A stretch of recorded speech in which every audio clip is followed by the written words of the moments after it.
Vsem je poznano, da je ta komisija bila ustanovljena v marcu lanskega leta, da je imela zelo jasen predmet, namen preiskave in mi seveda smo delali v skladu z zakonom, zbrali ustrezno dokumentacijo, tako glede priprave in izvedbe pogodbe, kot glede poslov iz trgovine z orožjem, dokumentacije povezane s trgovino z orožjem 91-93.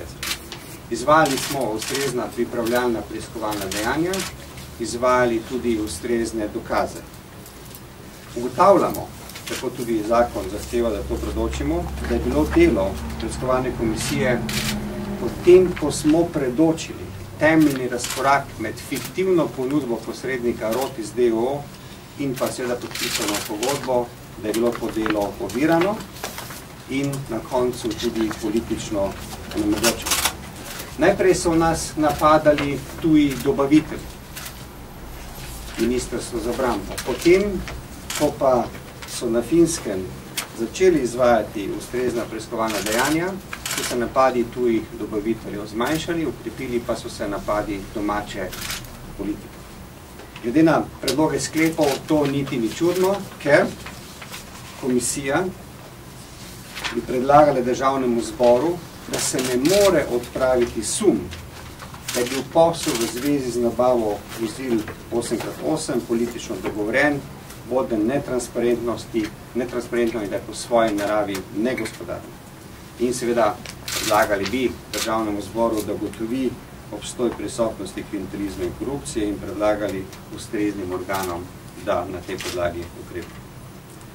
Tega žal ni bilo mogoče narediti, ker se je vladajoča koalicija odločila, da za vsako ceno prepreči, da bi dokumenti bili obravnavani na seji državnega zbora. Tako delno poročilo kot ustrezen povzetek poročila o ureditvi zbrane dokumentacije v zvezi s prodajo orožja za obdobje 91-93 so pripravljeni.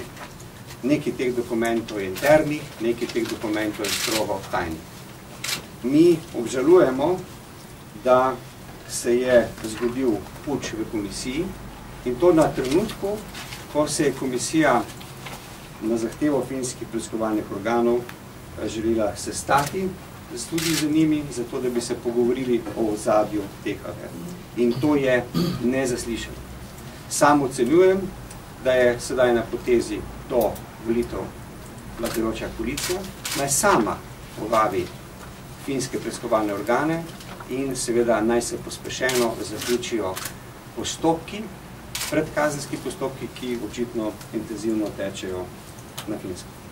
Glede prihodnosti in glede tega, kaj smo se naučili iz te preiskovalne komisije. Letno imamo 300 do 400 milijonov evrov obrambnih naročil ali pa naročil zaupne narave in pri teh naročilih ni pravne varnosti. Zato je to polje korupcije, klientelizma. In prav je, da se tudi za to področje, tako kot predvidevajo osnutki evropskih direktiv, zagotovi pravno varstvo. Takšen zakon, spremembe zakona v izid postopkov javnega naročanja bi tudi komisija predlagala kot enega od sklepov.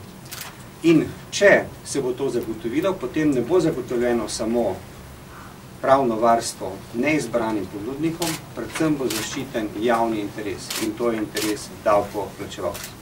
Če sklenem, če pri tem poslu, pri izbiri, katero vozilo bi imeli, katere vrste orožja, šlo za neke vrste spopad med evropsko in ameriško obrambno industrijo, pa ni nobenega razloga, da bi ta spopad tekel na račun slovenskih davkoplačevalcev. In ko smo z izvajanjem dokazov, pripravljanjem preiskovalnih dejanj prišli na to točko, je bilo potrebno naše delo politično onemogočiti.